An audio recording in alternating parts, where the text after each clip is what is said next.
1 Pedro capítulo 2, verso 21, diz-nos assim, Porquanto, para isto mesmo fostes chamados, pois que também Cristo sofreu em vosso lugar, deixando-vos exemplo para seguirdes os seus passos. Vou ler mais uma vez.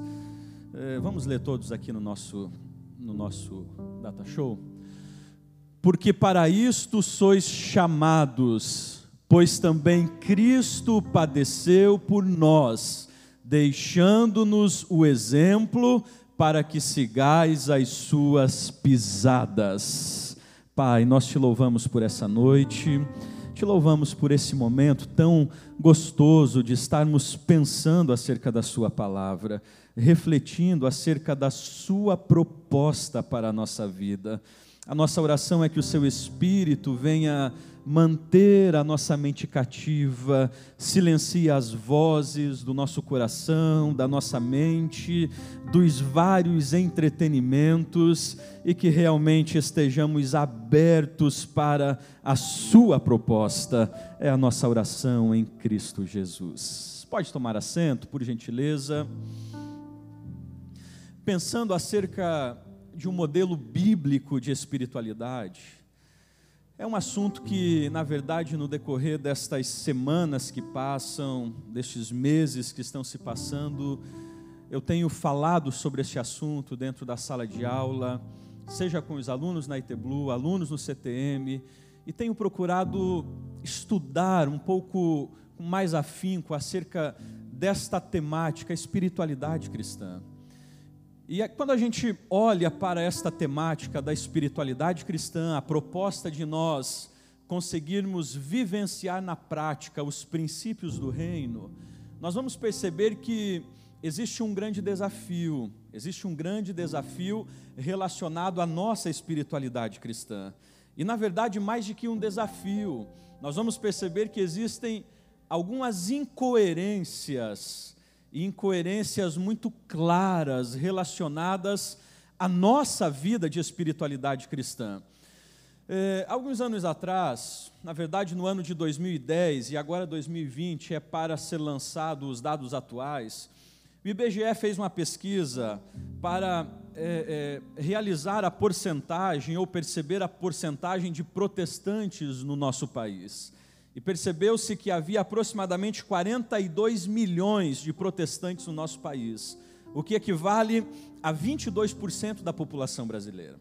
No ano de 2013 para 2014, um instituto americano chamado Pew, que a cada 2 anos realiza este censo também no Brasil, chegou aos dados de que no Brasil havia aproximadamente 27% da população sendo protestante. Ano de 2013 para 2014. Ano de 2017, um instituto chamado Latino Barômetro realizou uma outra pesquisa e deu-nos o resultado que chegávamos a 27% de protestantes no país.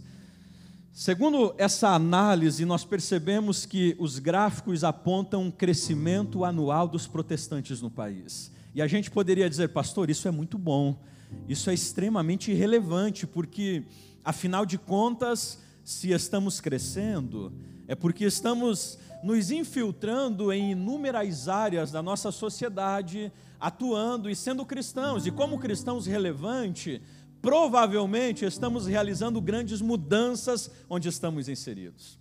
O grande problema é que, quando a gente faz uma análise com alguns outros índices, como por exemplo, um índice chamado IPC, que é o Índice de Percepção da Corrupção, a gente vai perceber que no ano passado, ano de 2018, o Brasil acabou despencando no índice de corrupção. Até então, 2012, 2013, o Brasil ocupava a posição 96º, posição de número 96, com 180 países. Esse ano de 2018, nós chegamos à posição de número 105º. Há um outro instituto americano que realiza essa mesma pesquisa com 280 países e deu-nos os dados de que o Brasil está na posição de número 206. Ou seja, ao mesmo tempo que estamos crescendo em números como evangélicos, e que anualmente as pesquisas apontam que nós estamos alcançando patamares maiores, e segundo o IBGE, o 10% para mais ou para menos, até 2025, é que os protestantes passem o catolicismo dentro da nação brasileira. A gente percebe que o índice de corrupção continua crescendo, que o índice de divórcio continua crescendo, que o índice de pessoas que compram e não pagam continua crescendo. A gente percebe que o índice de violência, ao invés de cair, também continua crescendo. E eu não sei você, mas isso, aos meus olhos, soa como uma grande incoerência. Ao mesmo tempo que estamos crescendo a nível nacional de forma numérica, os dados relacionados à corrupção, divórcio, compra e não paga e uma série de outras questões continuam crescendo também. E quando a gente olha para isso, nós percebemos que um dos grandes poréns está estritamente relacionado à nossa espiritualidade cristã. Somos cristãos que de forma numérica estamos crescendo sim, porém de forma clara não estamos vivendo os princípios do reino. De forma clara, os princípios estabelecidos por Cristo para a sua igreja não estão sendo evidenciados na prática. E aí, a questão é, o que fazer diante desta realidade? Se crescemos de forma numérica, mas ao mesmo tempo todos estes índices negativos também crescem, o que fazer?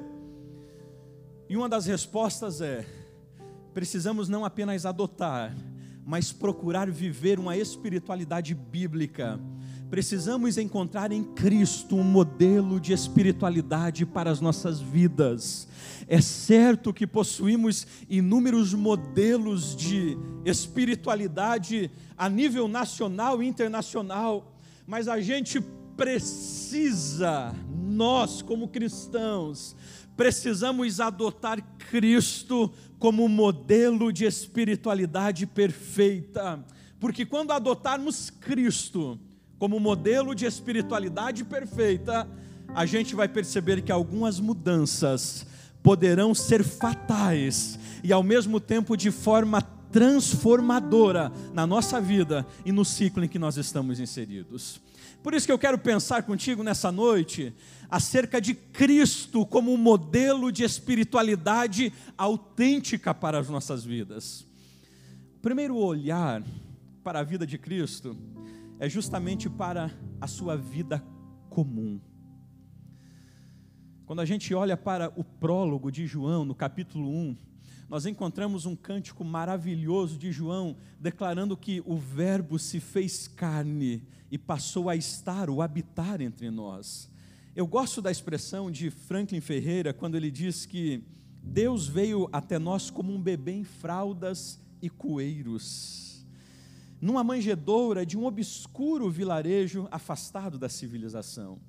O Eugene Peterson, na Bíblia que ele trabalha, chamada A Mensagem, dentro desse texto de João 1, ele vai dizer, e a palavra, ela se tornou carne e mudou para a nossa vizinhança. Nós vimos a sua glória com os nossos próprios olhos, a glória singular, tal Pai, tal Filho, generoso por dentro e por fora, verdadeiro do início ao fim.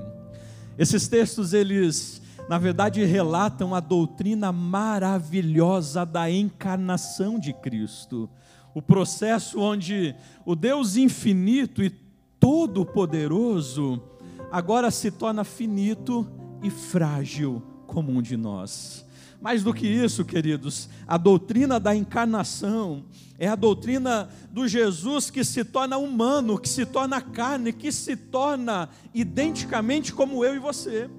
É exatamente isso que Paulo vai declarar aos cristãos de Filipos, da cidade, no capítulo 2 e no verso 6, quando ele diz que Cristo esvaziou-se da sua glória. E há uma série de debates relacionados a essa questão de esvaziamento, da quinose de Cristo, mas a gente entende que Cristo não deixa de ser Deus. Ele possuía a natureza divina e a natureza humana, e essas duas naturezas trabalhavam de forma harmoniosa.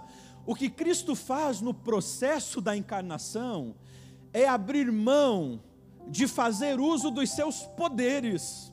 Ele vem até o mundo e não abre mão da sua natureza, mas abre mão, ele abdica dos seus poderes para viver como um de nós.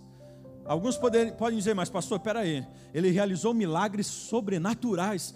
Ótimo, mas a gente encontra em Lucas 4, ele dizendo, e o Espírito do Senhor é sobre mim, e me ungiu para... É justamente por isso que ele em outro momento vai dizer, gente, vocês poderão fazer as obras que eu faço e até mesmo maiores, porque eu vou para o Pai, mas o mesmo Espírito que esteve em mim estará em vós também. Mas a gente percebe que Jesus esvaziou-se da sua glória, do seu poder e passou a estar entre nós.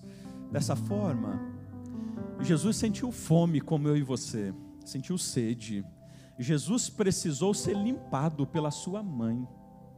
Jesus precisou ser cuidado por Maria. Jesus foi amamentado. Jesus foi um ser humano como eu e você, sentindo fome, sentindo frio, sentindo sede. É justamente aqui que possui a maravilha da vida de Cristo, uma vida comum. Reside-se a realidade de um Deus que se torna homem para estar entre os homens de forma comum. Jesus é Deus que assume a forma humana para viver de forma comum entre os homens.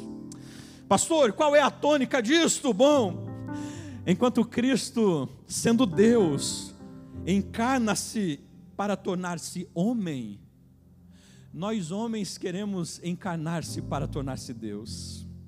E é uma das grandes problemáticas relacionada à nossa espiritualidade cristã. Estamos, queridos, vivendo a tentação que já é a do Éden, a tentação da espiritualidade poderosa, de ser igual a Deus. Estamos vivendo este processo e esta tentação poderosa de termos uma vida altamente poderosa, ela é vivenciada no decorrer da história. Você chega aos discípulos de Cristo e você vai encontrar Tiago e João com a sua mãe, abordando Jesus e dizendo, mestre, permita que os meus filhos se assentem, um à sua direita e outro à sua esquerda. Espiritualidade poderosa. A gente vai encontrar os 70, quando estão retornando do processo da missão, empolgadíssimos, dizendo, Senhor, até os demônios se sujeitam a gente. Nós estamos vivendo uma espiritualidade poderosa. E a gente percebe que a tônica da nossa atualidade é a busca pela espiritualidade do poder.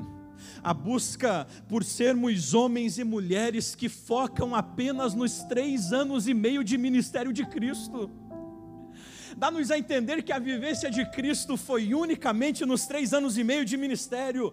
Os 3 anos e meio que Ele realizou milagres, curou enfermos, ressuscitou pessoas, realizou grandes feitos. O grande problema é que a espiritualidade moderna vai nos embebedando com esta ideia de poder terreno, de poder altamente oscilante e exibicionista. E isso vai criando homens e mulheres que não querem mais ser homens e mulheres, mas super-homens e super-mulheres. Pessoas que não aceitam mais ficarem doentes. Pessoas que não aceitam mais que o desemprego chegue na casa deles.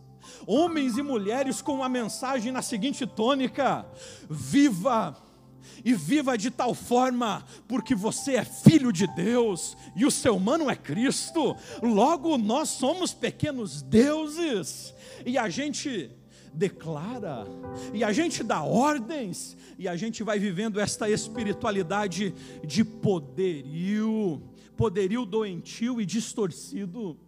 É justamente a espiritualidade, queridos, de realizarmos grandes coisas, é a espiritualidade de realizarmos grandes processos, de realizarmos grandes milagres. São aquelas pessoas que as suas vidas não podem ser vidas comuns. Você conversa com ele e tudo é o sobrenatural, e tudo é a ação de Deus, são os milagres, são as maravilhas. A gente vai ao monte para receber poder e voltar. Nós vivemos a espiritualidade do empoderamento moderno.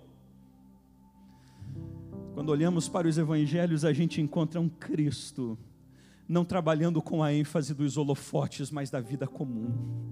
A gente encontra Cristo, queridos, fazendo justamente algo de forma fantástica que muitos não fazem, ignorando o processo dos holofotes. Jesus vai viver uma vida tão anônima, escute isso. A gente acaba ignorando os 30 anos anônimos da vida de Cristo. Começamos a folhear os evangelhos, e é como se a vida do mestre se resumisse aos 3 anos e meio, dos grandes poderes, dos grandes milagres, das grandes atuações. Mas se esquecemos que durante 30 anos ele esteve colocando em prática os ensinos que ele realizaria nos últimos 3 anos da sua vida. Escute, queridos, Jesus viveu uma vida mas tão comum,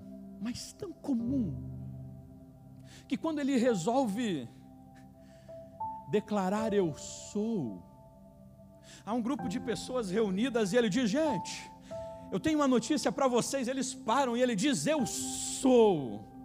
Essa expressão foi usada por Deus no Antigo Testamento. Os homens olham para ele: como é que é? Como assim eu sou? Você está dizendo que você é Deus? Mas espera aí, esse não é o Jesus, o filho de Maria e de José, o carpinteiro? Os irmãos e irmãs dele não estão aqui com a gente? Nós não vimos ele crescer entre nós? Como agora ele está dizendo que é o eu sou? A vida de Jesus foi tão comum que as pessoas que estavam à sua volta não conseguiram entender esse processo. A ideia hollywoodiana, queridos, não é bíblica, de um Cristo pequenininho, jogando pedra no passarinho. Quando mata o passarinho, ele vai lá com 6 aninhos de idade, pega o passarinho, acaricia e aquele passarinho sai voando. A ideia de Maria chegando em casa e Jesus com 10, 11 anos de idade, Maria abre a porta e Jesus voando, e Maria diz: desce, desce, desce, os vizinhos não podem ver isso. Nada disso. Jesus teve uma infância normal, uma adolescência normal, uma juventude normal, até os 30 anos de idade, e após os 30, da mesma forma, a sua vida foi uma vida comum aos homens, viveu de forma comum, trabalhou de forma comum, amou pessoas comuns, esteve em uma família de pessoas comuns, foi um homem comum. Sabe o que é o extraordinário? É que Jesus vai olhar quando Tiago e João dizem: Senhor, a gente quer se assentar à direita e à esquerda. Ele diz: não. No reino terreno o propósito é a ostentação. No reino dos céus, se vocês querem ser o maior, vocês precisam tornar-se o menor e servir a todos. Jesus os chama para uma vida comum. Quando os 70 estavam empoderados dizendo: uau, até os demônios se sujeitam a nós, Jesus olha para eles e diz: gente, literalmente Jesus joga um balde de água fria nos 70. Jesus diz: não se alegrem porque os demônios se sujeitam a vocês. Já vi coisa muito maior, já vi o diabo caindo do céu como relâmpago. Mas deixa eu dizer algo: alegrem-se pelo vosso nome estar escrito no livro dos céus. O que Jesus estava dizendo: ei, você pode passar a vida toda sem fazer uso de dons, você pode passar a vida toda sem a espiritualidade altamente poderosa, você pode passar a vida toda sem expulsar demônios, sem falar em línguas estranhas, sem sair rodopiando pela igreja, mas a maior alegria é a espiritualidade comum, o seu nome estar escrito no livro da vida. A gente percebe Jesus nos chamando para esta realidade. É Jesus levando os 3 para o Monte Tabor, transfigurando-se. E gente, os discípulos eram apaixonados pela espiritualidade do poder. Eles olham para o mestre e dizem: Senhor, bom é estarmos aqui. Vamos fazer 3 cabanas e vamos viver aqui no poder, na apoteose, na glória, no clímax. Jesus diz: não, vamos descer. Jesus leva esses homens até a planície. O texto diz que na planície havia uma multidão de pessoas, e o primeiro que vai lhe encontrar é um pai com um filho endemoniado. Jesus está dizendo para eles: a verdadeira espiritualidade não é aquela construída nos montes, mas é aquela que consegue ou é possível ser evidenciada entre pessoas simples e problemáticas. A minha verdadeira espiritualidade não é revelada nos montes da vida, nas apoteoses, nos anjos tentando pegar e a gente... Não, querido. A verdadeira espiritualidade é aquela que eu consigo transmitir no dia a dia, com pessoas problemáticas que estão à minha volta. A verdadeira espiritualidade deve ser extravasada e vivenciada no meu dia a dia comum. G.K. Chesterton, teólogo, escritor, filósofo inglês, vai dizer o seguinte: a maior maravilha, o que é de maior extraordinário no mundo, é um homem comum, com a sua esposa comum, vivendo com os seus filhos comuns. O que Cristo vai nos chamar não é a proposta de uma espiritualidade altamente poderosa e doentia e terrena. Cristo nos chama para ser pessoas comuns. Quanto mais humanos nós formos, mais espirituais nós seremos. Jesus, sendo Deus, torna-se carne, e estando em carne, Ele revela a verdadeira espiritualidade. A verdadeira espiritualidade não é a nossa transcendência, não é as pessoas olharem para a gente e falar: nossa, há uma auréola na sua cabeça, mas é olharem para a gente no dia a dia e falarem: você tem algo que é diferente dos demais. Não é brilho na cabeça, mas as suas atitudes são, não sei explicar. E aí você começa a explicar a essa pessoa: tem um detalhe, eu ando aí com uma pessoa chamada Cristo, e Ele vai mudando a minha vida. As pessoas não estão preocupadas e atraídas com homens e mulheres que levantam as mãos e sai fogo delas. A espiritualidade bíblica não é aquela que nós falamos e multidões caem. Essa é a espiritualidade doentia. A espiritualidade de Cristo é aquela de um Cristo comum, que alcançava pessoas e transformava-os em homens e mulheres comuns, vivendo nas suas casas, comungando com as suas famílias e desfrutando de um relacionamento prazeroso que nunca vivenciaram. Mas o segundo foco a gente encontra justamente no Cristo e nas Escrituras. Se o primeiro foco é a proposta de uma espiritualidade comum, pessoas comuns, vivendo de forma comum, mas extraordinariamente com Cristo, o segundo foco da área de Cristo reside justamente no Cristo e as Escrituras. Um dos maiores equívocos de algumas teologias de púlpito é justamente a ideia de um Cristo que pulou etapas, que encurtou processos. Não é realidade. Cristo vai necessitar vivenciar todos os processos de aprendizado que eu e você vivenciamos. A gente encontra Lucas dizendo no capítulo 2 e no verso 40: e o menino crescia em graça, estatura e conhecimento. O menino crescia no relacionamento com Deus, seu crescimento cognitivo em estatura, de forma natural. A gente entende então que todos os processos de crescimento de Cristo foram respeitados. Cristo não extravasou processos. Conversando um dia com outra pessoa, ele disse: pastor, é complicado Cristo ser o nosso modelo. Eu disse: por quê? Porque Ele era Deus. E como Deus, eu duvido que Ele tenha se assentado para aprender numa sala de aula. Como Deus, eu não acredito que Ele tenha necessidade de ser aprovado pelos professores. Pois é aí que você se engana. O único fato e a única prova para que Ele sirva de modelo para a gente é a sua humanidade. Porque se Cristo não vivenciasse todos os processos humanos, logo Ele não serviria de modelo para a gente. Então nós vamos perceber que Jesus apaixonou-se e desgastou-se estudando as Escrituras. Você vai encontrar isso já lá aos seus 12 anos de idade, quando o texto diz que ele acaba sendo esquecido pelos seus pais, e eles o encontram após 3 dias no templo.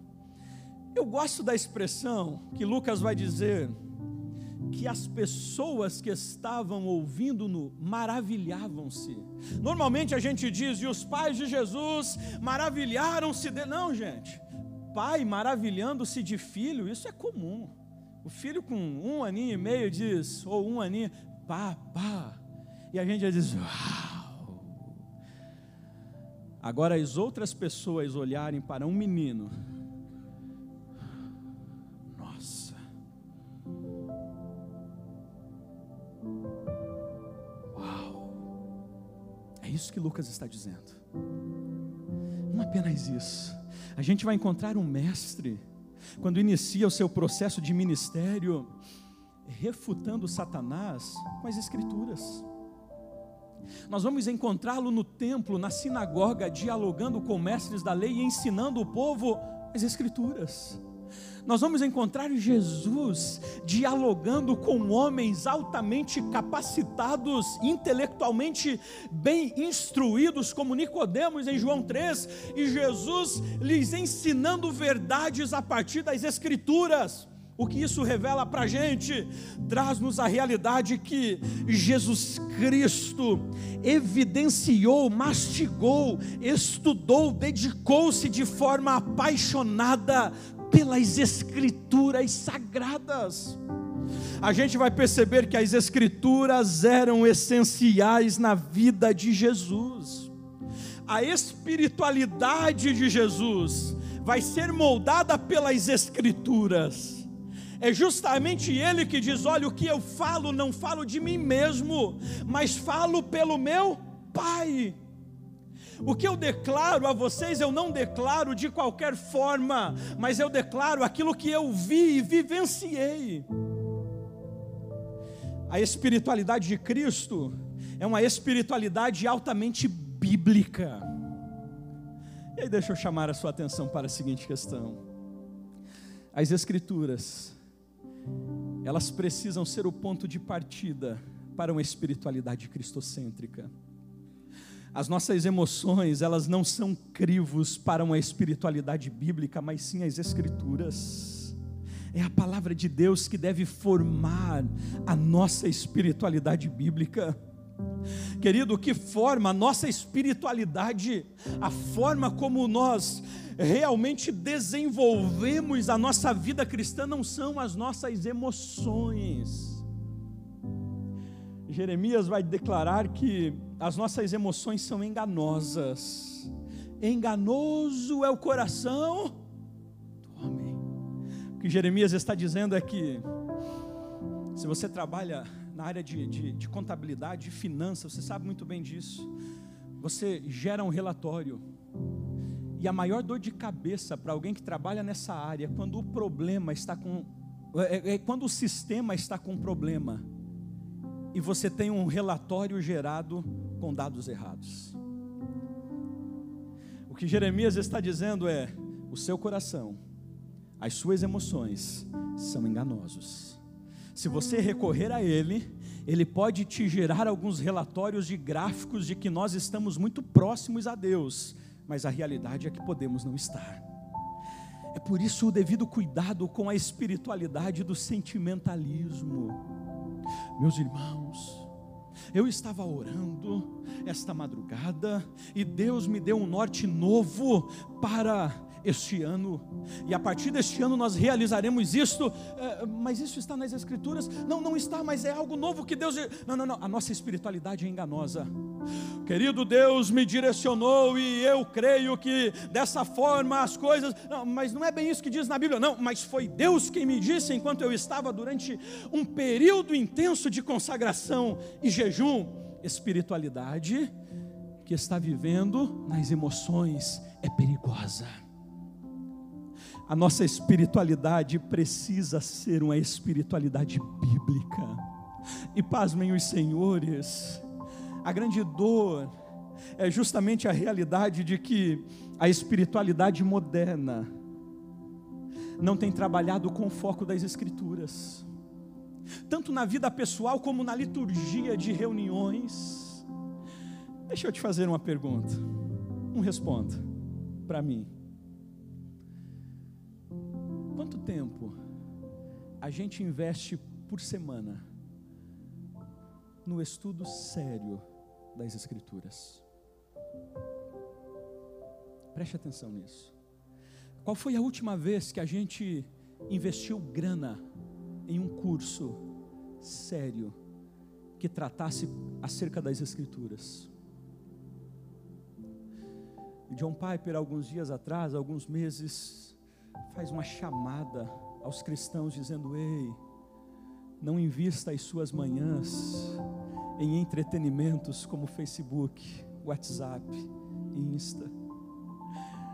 A vivência de abrirmos os olhos e a primeira coisa é a mão no celular. Quantas curtidas na foto de ontem?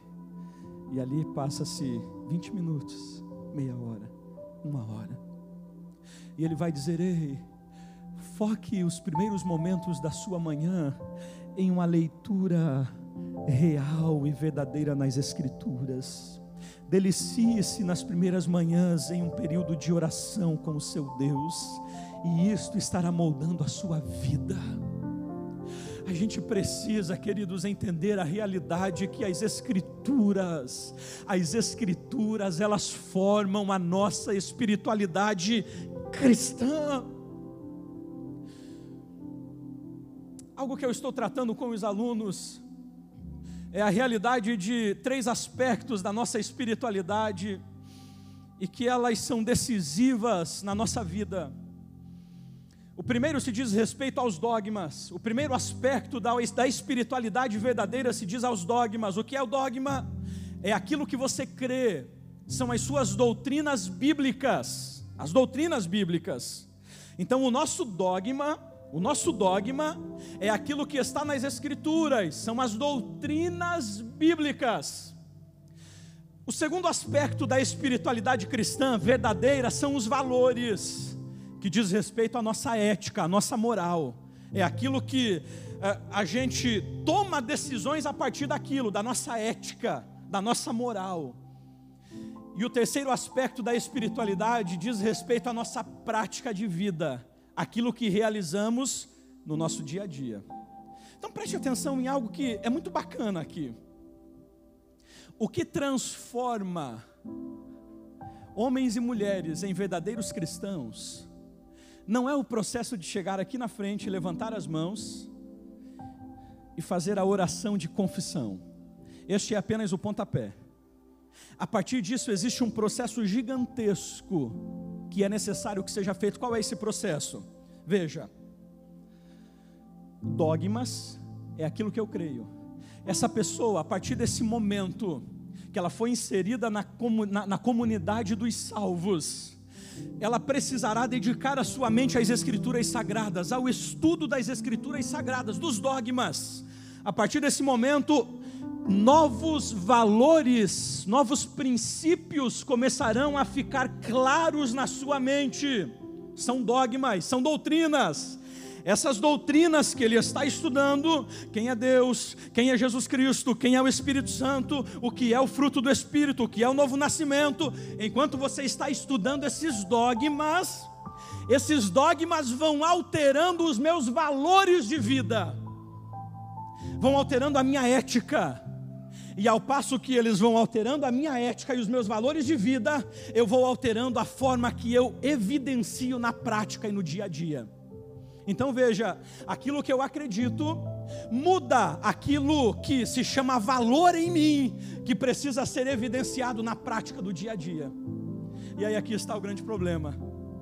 Se eu passo a frequentar a comunidade dos salvos, mas a minha vida não está dedicada às Escrituras, a um curso sério, na ITBlu, a escola bíblica, a cultos de ensinos, a cultos em que a palavra é realmente trabalhada de forma doutrinária, então isto não afeta os meus valores, e se os meus valores não são afetados, logo não há mudança na minha prática de vida. Você entende? É por isso que existem pessoas que passam 40 anos na igreja e elas continuam com as mesmas práticas anterior a ser cristão. Elas passam uma vida toda, continuam aqui, mas os seus valores continuam o mesmo, e a gente diz, eu não consigo entender, essa pessoa está há 30 anos, há 20 anos, há 15 anos, há 50 anos na igreja, mas as práticas continuam as mesmas, de forma simples. Se você não se dedicar às Escrituras, àquilo que você acredita, os seus valores não serão mudados, e a sua prática não será transformada. É por isso que eu e você, queridos, precisamos de forma muito intensa nos dedicar às Escrituras. Caso contrário, a gente mudará apenas de status. A gente costuma dizer o seguinte: eu era ímpio, eu era não crente, eu era filho das trevas. E alguns mais drásticos vão dizer, eu era filho do diabo. Mas Deus me alcançou, e hoje eu sou filho de Deus, sou nova criatura, hoje eu sou novo homem, eu sou cristão, eu sou crente. Os mais pentecostais vão dizer, eu sou tocha, eu sou canela de fogo. Uau! Mas você olha e há apenas uma mudança de status, há apenas uma mudança de locais que ele frequentava. Antigamente frequentava bares, hoje frequenta a igreja. Há uma mudança de núcleo social. Antigamente ele andava com pessoas ímpias, hoje ele anda com pessoas crentes.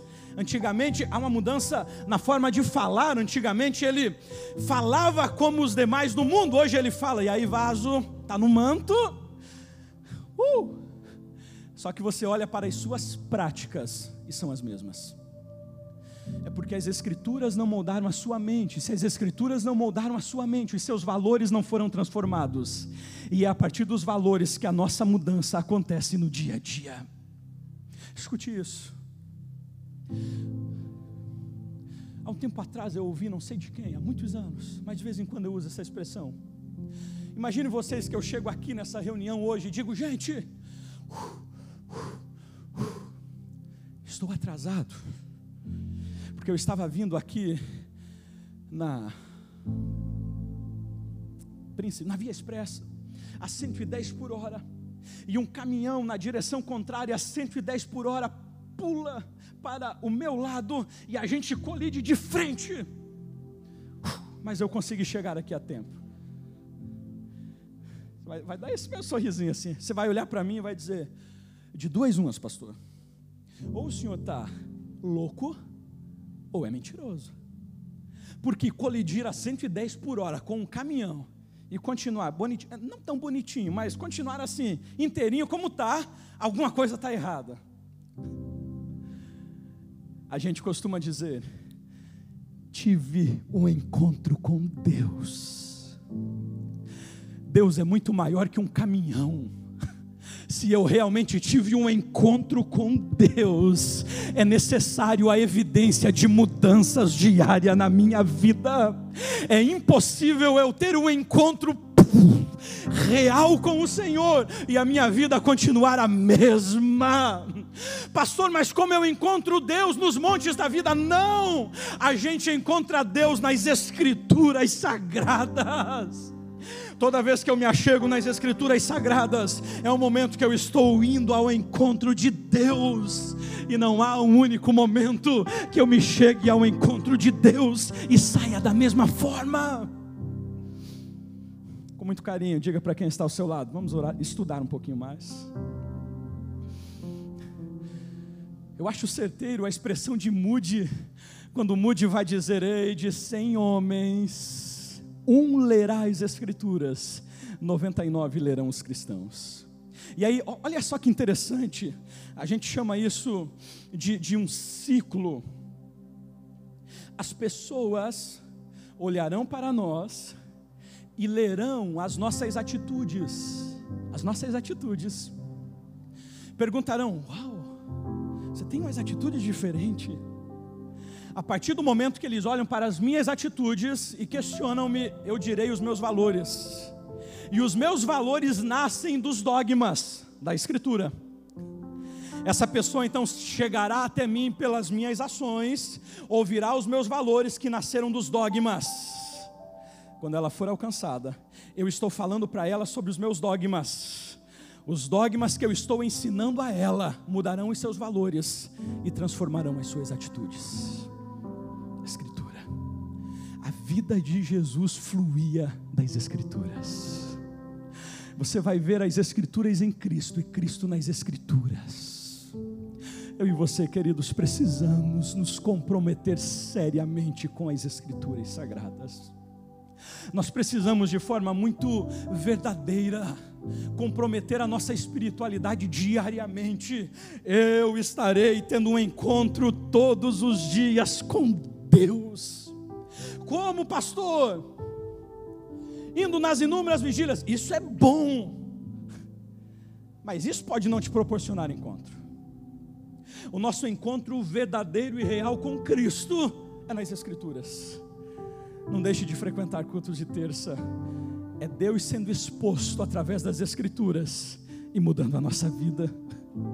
Cultos em que a palavra é ministrada, são reuniões em que Deus está sendo exposto e está indo ao nosso encontro e mudando a nossa vida, mudando a forma de pensar, mudando os nossos valores e mudando a forma de vida. Se encaminhando para a gente finalizar nessa noite, existe uma outra área que era fantástica na vida de Cristo, que era o Cristo e a cruz. O Cristo e a cruz. Eu gosto da expressão de João 19 e 17, quando ele vai dizer: e tomaram Jesus, e ele próprio, carregando a sua cruz, saiu para o lugar chamado Calvário, Gólgota em hebraico. Quando a gente vai olhar no nosso credo, a gente encontra a expressão: e Cristo sendo crucificado. Os evangelhos vão apontar para a crucificação de Cristo. Agora perceba, Cristo é julgado, condenado, recebe a trave mestra sobre as suas costas e caminha um percurso aproximadamente de 1,5 km até fora dos portões da cidade onde seria executado. E o que nos chama a atenção é que Cristo carrega a sua cruz sozinho. Não, mas Simão ajudou por um pequeno espaço de tempo. Mas é Cristo quem abraça a cruz. É Cristo quem abraça o sofrimento. É Cristo quem está envolvido na cruz. Os soldados não precisam obrigá-lo. Deus não precisa obrigá-lo. Cristo não está debaixo de uma ordem cósmica que lhe obrigue a ir para a cruz, nada disso. Ele está indo de livre e espontânea vontade, como gesto de amor. Agora, de forma clara, João está dizendo: ele sozinho carrega a cruz. Há pelo menos 3 tentativas. O diabo na tentação, querendo que ele não vá para a cruz. Pedro, Mateus 16, dizendo: Senhor, poupa-te a ti mesmo, não vá para a cruz. Jesus dizendo: para trás de mim, Satanás. E depois a multidão dizendo para ele: desce daí. E assim nós creremos. Ninguém conseguiu desviar Jesus da cruz. A cruz fazia parte do seu processo de vida e do seu propósito. Ele veio ao mundo e tinha a plena convicção que a cruz lhe aguardava, e não desviou-se dela, abraçou-a e viveu abraçado a ela até o último suspiro. A cruz. O que significa a cruz para a gente na espiritualidade cristã? Pastor, eu já sei. A cruz significa o meu marido. Não, a cruz significa a minha esposa. Se o Senhor conhecesse.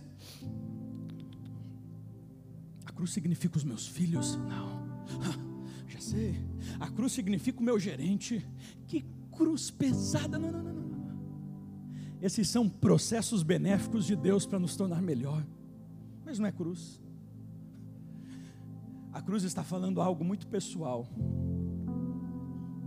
Muito pessoal. E aí a gente encontra Jesus, Mateus 16, 24, dizendo: se alguém quiser vir após mim, negue-se a si mesmo, tome a sua cruz. Você percebe que há uma cruz para cada um de nós? Normalmente a gente diz: ei, venha do mundo para cá, deixe o sofrimento e abrace as alegrias, e é fato, mas a gente não pode esquecer que cada pessoa que é alcançada por Cristo aqui, daqui para lá, ela volta com cruz. Se eu não voltar com cruz, é significado de que eu não estou caminhando com Cristo. Quem caminha com Cristo, caminha com cruz. E é interessante que Jesus não obriga ninguém a vir até Ele. Aquele que quiser, não há obrigatoriedade. Só que há um detalhe: se você querer e vir, aí eu exijo tudo. O que significa cruz? Significa a renúncia do meu eu, significa a morte das minhas vontades, significa a crucificação das minhas convicções errôneas, significa que diariamente eu precisarei crucificar vontades que não são divinas, desejos que não são de Cristo. Paulo escrevendo vai dizer o seguinte, gente, aos cristãos de Corinto, capítulo 9, verso 27, mas eu esmurro o meu próprio corpo. E durante muito tempo, uma leitura errada foi feita, entendendo que Paulo está incentivando o autoflagelo, que Paulo está dizendo para que a gente pegasse os açoites e nos esmurrasse. E aí você encontra na história da igreja os monges e alguns outros indo para os monastérios, o próprio Martinho Lutero, autoflagelo, entendendo que a gente precisa mortificar esse corpo. Mas a expressão sarx não se refere a órgão ou a organismo, a esta carne, está se referindo à velha natureza. Então perceba o que Paulo está dizendo quando ele declara, eu esmurro. Essa expressão esmurro, ele está usando uma luta comum dentro dos primeiros séculos. Era como o boxe na atualidade, mas com uma pequena diferença. Os lutadores lutavam entre si, até que um deles caísse como morto. As luvas possuíam argila, e entre a argila ossos pontiagudos. Então imagine dois homens em um ringue, luvas, ossos pontiagudos, e sabendo que só sairia dali se matasse o outro. Note o que Paulo está dizendo. A cada dia eu esmurro o meu próprio corpo. A declaração dele aqui, todas as manhãs, é colocado, ou nós somos colocados em uma arena, e nós estaremos diante da velha natureza, e a nova natureza que vem de Deus e foi formada em Cristo, somos nós, uma nova natureza e a velha natureza, e diariamente eu entrarei em confronto com os meus velhos desejos, com as minhas velhas vontades, com as minhas velhas convicções, com as minhas velhas manias, e a tônica de Paulo é, dessa guerra só sai um vitorioso. Quem é, pastor? Aquele para quem a gente se inclina. Se eu decidir inclinar-se para a velha natureza, ela vence essa batalha. Se eu decidir inclinar-se para a natureza de Deus que está em mim, eu saio vitorioso. Note a expressão que Cristo está tratando, a sua cruz. E eu já te convido a se colocar de pé. Guerra santa. Mas pastor, eu nasci de novo. Pois é, mas a gente não vive a santidade plena. Nós temos um engano em acreditar que por sermos novas criaturas, então logo a gente não pode mais ter desejos pecaminosos. Não é assim, pastor, que normalmente alguns pensam.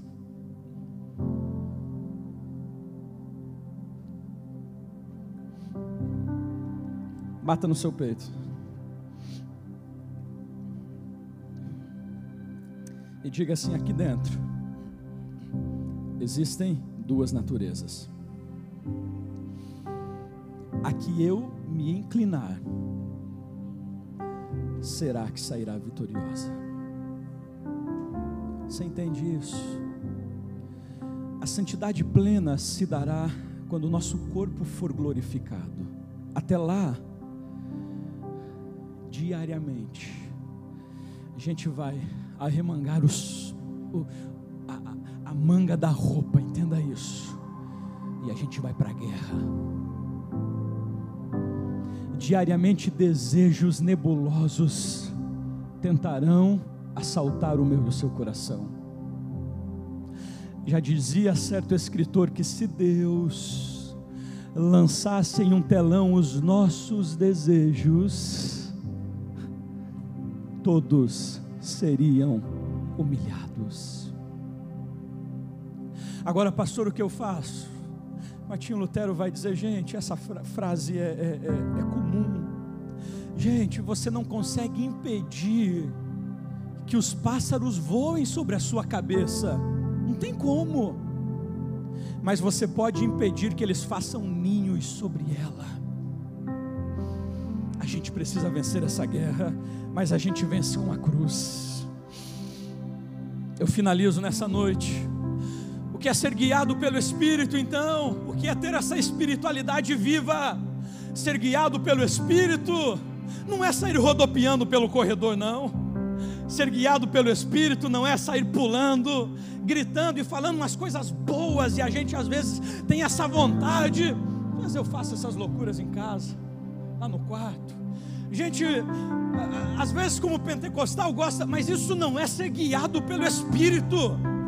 Ser guiado pelo Espírito é diariamente sentar no banco carona e dizer, Senhor, Tu és aquele que é o motorista deste carro, é o Senhor que me guia, é o Senhor quem conduz. Que não prevaleça as minhas vontades, que não prevaleça o meu querer, que não prevaleça as minhas convicções, mas que o Senhor dirija-me,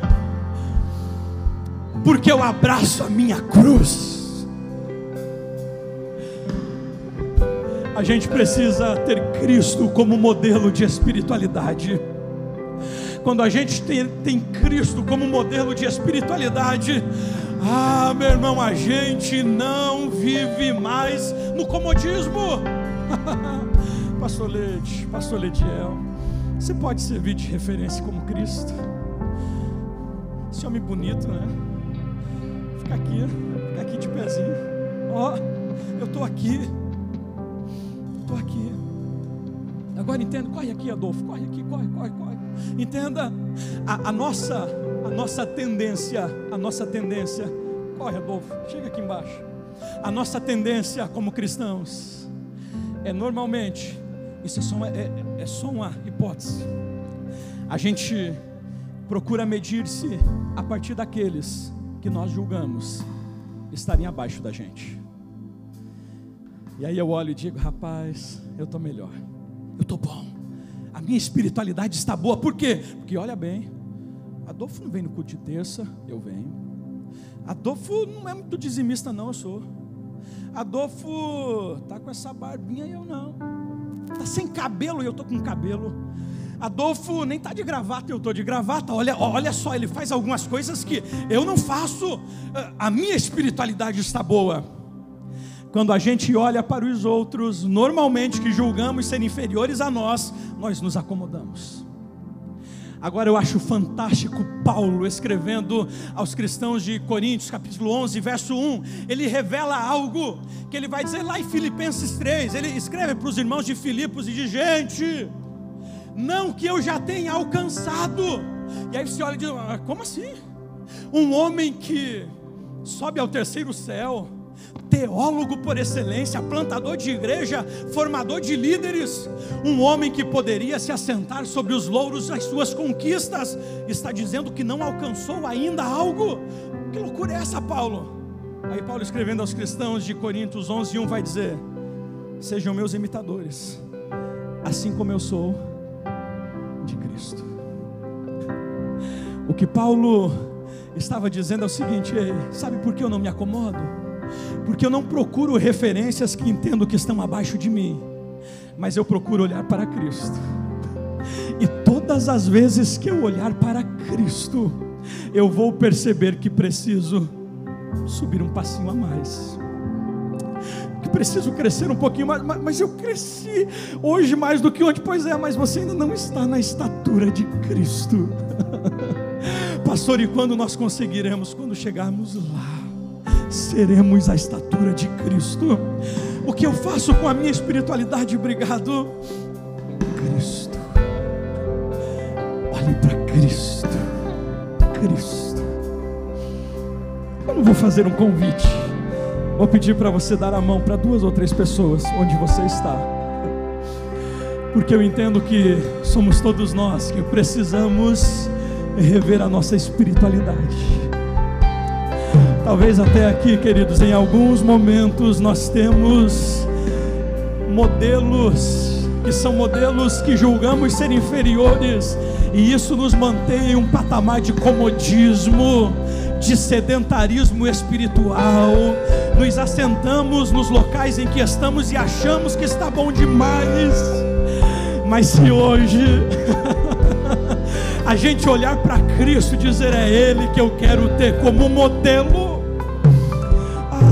não existirá um dia sequer que a gente não vai levantar e dizer: eu preciso ser melhor do que ontem, porque Cristo é meu modelo. Fale com o Senhor, fale com o Senhor, fale com o Senhor, fale com Ele por um momento. Confesse a Ele como está a sua espiritualidade, como está a sua prática de vida diária, como está a nossa vida, a nossa vivência. Vamos fazer um compromisso de declararmos que o nosso modelo será Cristo. Ah, Senhor,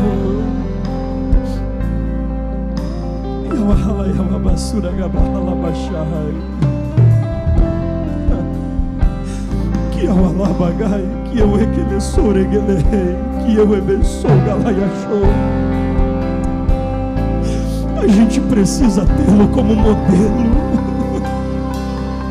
A gente precisa tê-lo como modelo na nossa vida.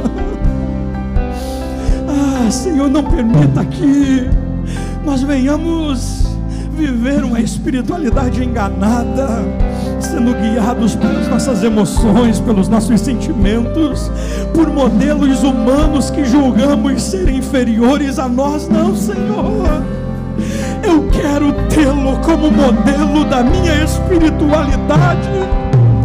Eu quero tê-lo como modelo da minha espiritualidade, porque quando eu olho para o Senhor, eu percebo que preciso crescer mais, que preciso amadurecer mais, que preciso orar mais, que preciso me apaixonar mais pelo reino, que preciso me apaixonar mais pelas pessoas. Quando eu tenho o Senhor como modelo, eu entendo que preciso vivenciar no dia a dia os valores e os princípios do reino.